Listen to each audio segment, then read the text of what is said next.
여러분, 그냥 가만히 있었는데 범죄자가 될 수 있다. 이게 말이 될까요? 아무것도 안 한 죄, 바로 부작위범에 대한 이야기인데요. 이게 형법에서 정말 흥미로운 부분이거든요. 오늘 저랑 같이 한번 제대로 파헤쳐 보시죠.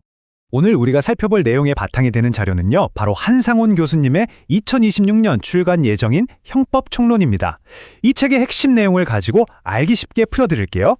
자, 그럼 본격적으로 한번 시작해 볼까요? 질문 하나 던져볼게요. 좀 도발적일 수 있는데, 정말로 아무것도 안 했는데 살인죄가 될 수 있을까요? 와, 보통은 에이 설마 하시겠죠? 근데요, 법의 세계에서는 그럴 수 있다고 답합니다. 진짜 신기하죠? 아니, 대체 어떻게 그게 가능한 건지 그 답을 찾기 위해서 실제 사건들을 좀 들여다볼 필요가 있어요. 아무것도 안 하는 게 어떻게 죄가 되는지 구체적인 사례를 보면서 감을 한번 잡아보자고요. 자, 여기 우리에게 아주 익숙한 두 가지 판례가 있습니다. 먼저 왼쪽, 대법원 9.1도 2951 판결, 이른바 저수지 제방 사건인데요. 한 사람이 조카 둘을 살해했어요. 근데 방식이 달라요. 한 명은 직접 물에 밀어서, 즉 자귀로 살해했고요. 다른 한 명은 스스로 물에 빠졌는데 그냥 보고만 있었던 겁니다. 구하지 않아서 결국 사망에 이르게 한 거죠. 그리고 오른쪽, 우리 모두가 너무나 아프게 기억하는 사건이죠. 대법원 2015도 6809 판결, 세월호 사건입니다. 선장과 선원들, 승객들을 구조해야 할 의무가 있었잖아요. 근데 그 의무를 다하지 않았죠. 이 두 사건에서 법이 공통적으로 주목한 게 뭐냐? 바로 이 구하지 않은 것, 즉 부작위였다는 점입니다. 아, 그렇군요. 그럼 법에서는 이 부작위범이라는 걸 정확히 뭐라고 말하고 또 종류는 어떻게 나누는지 궁금해지는데요. 이제부터 좀 더 법적인 내용으로 깊게 들어가 보겠습니다. 자, 여기서 중요한 포인트. 부작위범이라고 해서 그냥 말 그대로 아무것도 안 한 사람을 뜻하는 게 절대 아니에요. 핵심은 이거예요. 법이 너 이거 꼭 해야 해 라고 명령한 게 있는데 그걸 안 해서 나쁜 결과가 생겼을 때 바로 그때 성립하는 겁니다. 그러니까 범죄의 본질은 안 한 것 자체가 아니라 해야 할 일을 안 한 것에 있다는 거죠. 이 차이가 정말 중요해요. 그럼 이런 처벌을 할 수 있는 법적인 근거는 어디에 있을까요? 바로 대한민국 형법 제18조에 딱 명시되어 있습니다. 조문을 보면 이렇게 시작해요. 위험의 발생을 방지할 의무가 있거나, 복잡해 보이지만 핵심은 간단합니다. 특별한 의무가 있는 사람이 위험이 생기는 걸 그냥 보고만 있었다면 그 결과에 대해서도 책임을 져라. 바로 이겁니다. 이게 부작위범 처벌의 가장 기본이 되는 원칙인 거죠. 법에서는요, 이 부작위범을 두 가지로 나눠서 봅니다. 첫 번째가 진정 부작위범이에요. 이건 법조문 자체가 나가라고 했는데 안 나가는 행위, 즉 퇴거불응죄처럼 애초부터 뭐 하지 않는 것을 범죄로 딱 정해놓은 경우예요. 근데 진짜 중요한 건 오늘 우리가 집중해서 볼 건 바로 두 번째, 부진정 부작위범입니다. 이게 뭐냐면 원래 살인죄는 칼로 찌르는 것처럼 적극적인 행동으로 저지르는 거잖아요. 그런데 이걸 반대로 아기를 굶겨 죽이는 것처럼 마땅히 해야 할 일을 안 해서 똑같은 결과를 만들어내는 경우를 말하는 거예요. 그래서 처벌도요, 직접 칼로 찌른 것과 똑같이 받게 되는 거죠. 정말 무섭죠? 자, 그럼 여기서 자연스럽게 이런 질문이 떠오르죠.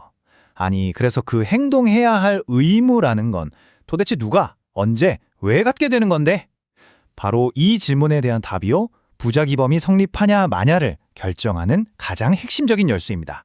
그냥 도덕적으로 저 사람 너무하네 하고 비난하는 걸 넘어서 법적으로 처벌까지 가게 만드는 결정적인 기준, 그게 바로 보증인 지위라는 개념입니다. 말이 좀 어렵죠? 쉽게 말해서 어떤 나쁜 결과가 생기지 않도록 반드시 막아야만 하는 특별한 법적 책임, 이걸 가진 사람을 보증인이라고 부르는 거예요. 이 보증인의 역할은 크게 두 가지로 볼 수 있어요. 하나는 부모님이 아이를 지켜주는 것처럼 특정 대상을 모든 위험으로부터 보호해야 하는 보호 기능.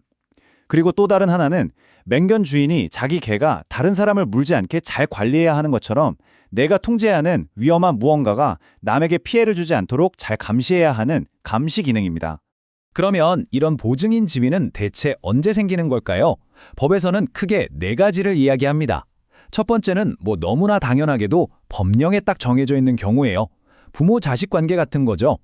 두 번째는 계약 관계, 의사와 환자, 수영장의 인명구조원 같은 경우가 여기 해당되겠죠. 세 번째가 좀 흥미로운데 바로 선행행위입니다. 예를 들어 내가 운전하다가 사고를 냈어요. 그럼 그 피해자를 구해야 할 의무가 나한테 생기는 거죠. 마지막으로 딱히 법이나 계약이 없더라도 사회통념상 이건 당연히 해야 하는 거 아니야? 라고 인정되는 신의 측이나 조리에 의해서도 이 의무가 생길 수 있습니다. 자, 이제부터가 진짜입니다. 이 논의에서 어쩌면 가장 어렵고 또 가장 철학적인 문제로 들어가 볼 거예요. 아니, 도대체 아무것도 안 했는데 어떻게 그게 어떤 결과를 만들어냈다, 즉 원인이 됐다고 말할 수 있는 걸까요? 바로 인과관계의 문제입니다. 이게 정말 만만치 않아요? 무에서 어떻게 유가 나오는가? 이 오래된 철학적인 질문이 법의 세계, 바로 이 부작위범 문제에 그대로 적용됩니다. 아무런 물리적인 작용이 없었는데 어떻게 사망이라는 이 명백한 결과의 원인이 될 수가 있냐는 거죠. 정말 머리 아픈 질문이죠. 이 어려운 질문에 답하기 위해서 우리 법원은 일종의 사고 실험을 합니다. 바로 만약에라는 가정을 해보는 거죠. 이렇게 묻는 거예요. 만약에 이 사람이 법이 요구한 대로 행동했더라면 과연 이 끔찍한 결과를 막을 수 있었을까? 이 질문에 대해서 네, 충분히 막을 수 있었습니다 라고 자신 있게 말할 수 있을 때 바로 그때 법원은 아무것도 안 한 그 부작위가 바로 결과의 원인이 맞구나 하고 인과관계를 인정하는 겁니다. 바로 이 사고 실험이 실제로 어떻게 적용됐는지 보여주는 대표적인 사례가 바로 세월호 사건에 대한 대법원 2015도 6809 판결입니다. 판결문에서 대법원은 이렇게 말해요. 만약 선장과 선원들이 마땅히 했어야 할 구조 의무를 제대로 이행했다면 승객들이 사망하는 결과는 발생하지 않았을 것이다. 이 관계가 인정되기 때문에 구조하지 않은 부작위와 승객들의 사망 사이에는 인과관계가 있다라고 명확하게 판시한 거죠. 그런데 말이죠. 이렇게 만약에라는 가설에만 기대는 방식이 완벽하진 않다는 비판도 있어요. 그래서 이제부터는 이 문제를 완전히 다른 시각에서 접근하는 아주 새로운 관점을 소개해드릴까 합니다. 오늘 설명의 하이라이트라고 할 수 있겠네요. 이 새로운 관점의 핵심은요, 범죄를 규범적 표준행위라는 어떤 기준선에서 벗어난 행동으로 보는 겁니다.